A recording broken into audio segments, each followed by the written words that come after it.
Assalamualaikum warahmatullahi wabarakatuh. Halo semuanya, masalah yang sering dihadapi secara umum oleh rumah sakit adalah belum mampu sepenuhnya memberikan pelayanan yang optimal sesuai dengan diharapkan pengguna jasa. Dalam memberikan pelayanan jasa yang baik dan bermutu, maka diperlukan kerjasama yang baik dari tenaga kerja yang ada di rumah sakit. Salah satu yang penting dalam upaya peningkatan pelayanan rumah sakit ialah peran logistik. Oleh karena itu, perkenalkan, saya Muhammad Wildan dengan NIM 1001 128 025053 dengan mata kuliah Manajemen Logistik. Dosen mengampu Ibu Siti Halimatul Nawar SKM MKM akan membahas tentang implementasi logistik di organisasi pemerintah, khususnya di Rumah Sakit Pusat Angkatan Udara Dr. S. Harjo Lukito, Yogyakarta. Yang berikutnya adalah pengertian logistik. Apa sih itu pengertian logistik? Menurut Muhammad Imran tahun 2010, logistik merupakan bagian instansi yang tugasnya adalah menyediakan barang atau bahan daya dukung yang dibutuhkan untuk kegiatan operasional rumah sakit dalam jumlah, kualitas, dan waktu yang tepat atas sesuai kebutuhan dengan harga serendah mungkin. Penyediaan logistik yang baik sangat penting untuk menjaga pendidikan kesehatan yang dipengaruhi oleh unsur-unsur manajemen yaitu kebijakan pelayanan, organisasi, SDM, sarana prasarana, metode, dan sistem informasi yang digunakan. Dalam hal ini, ketersediaan logistik di bagian atau unit tempat pelaksanaan pelayanan kesehatan harus diperhatikan. Selanjutnya adalah fungsi-fungsi manajemen logistik di rumah sakit. Sebenarnya untuk fungsi-fungsi ataupun tugas manajemen logistik adalah kurang lebih sama. Akan tetapi di sini saya akan membahasnya mengenai fungsi-fungsi manajemen logistik. Yang pertama adalah fungsi perencanaan dan penentuan kebutuhan. Fungsi ini mencakup aktivitas dalam menetapkan sasaran-sasaran, pedoman, pengukuran, penyelenggaraan logistik. Penentuan kebutuhan merupakan rincian atau detail dari perencanaan, fungsi perencanaan, bila mana perlu semua faktor yang mempengaruhi penentuan kebutuhan harus diperhitungkan.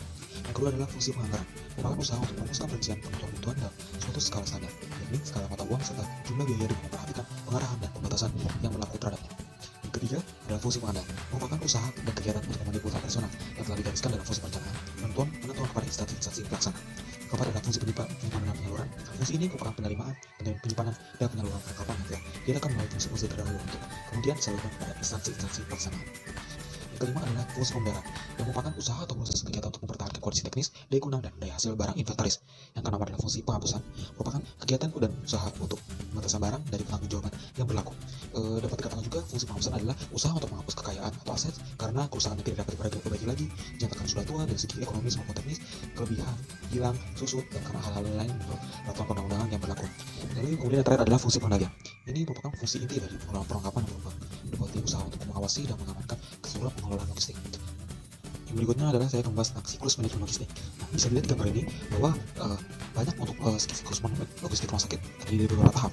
Untuk siklus logistik ini berdasarkan adanya suatu tahapan, mulai dari rencana atau perencanaan yang berdasarkan kebutuhan sampai dengan tahap akhir yakni penghapusan. Selanjutnya, saya akan bahas tentang langsung ke dalam implementasi logistik di RSPAU atau Rumah Sakit Pusat Angkatan Udara Dr. S. Harjo Lukito, Yogyakarta. Rumah sakit ini merupakan salah satu rumah sakit yang melayani pelayanan kesehatan masyarakat, baik pelayanan pasien rawat jalan, instansi gawat darurat maupun pasien rawat inap. Yang pertama saya akan membahas tentang penerimaan. Untuk penerimaan material umum di seksi gudang RSPAU Dr. S. Harjo Lukito secara umum sudah sesuai prosedur yang ditetapkan dalam standar operasional pengelolaannya. Dalam menerima material umum ini ditemukan material yang dikirim oleh supplier atau pemasok tidak sesuai dengan yang dipesan sehingga terjadi return. Yang kedua adalah penyimpanan.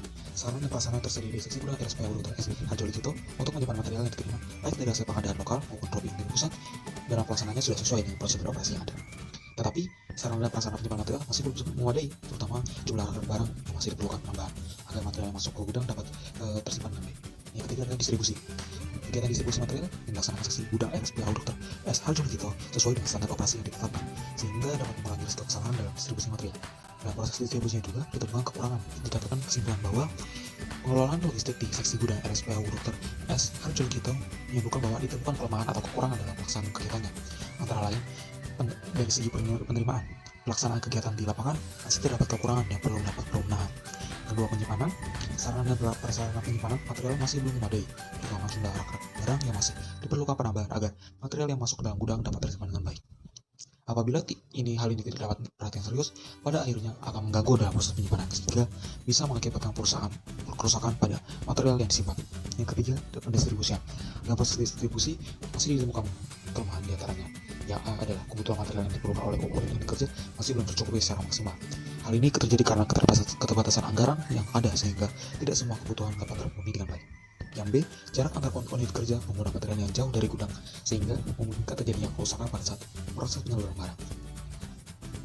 Baik, demikianlah pembahasan dari saya tentang implementasi logistik di organisasi pemerintah khususnya rumah sakit.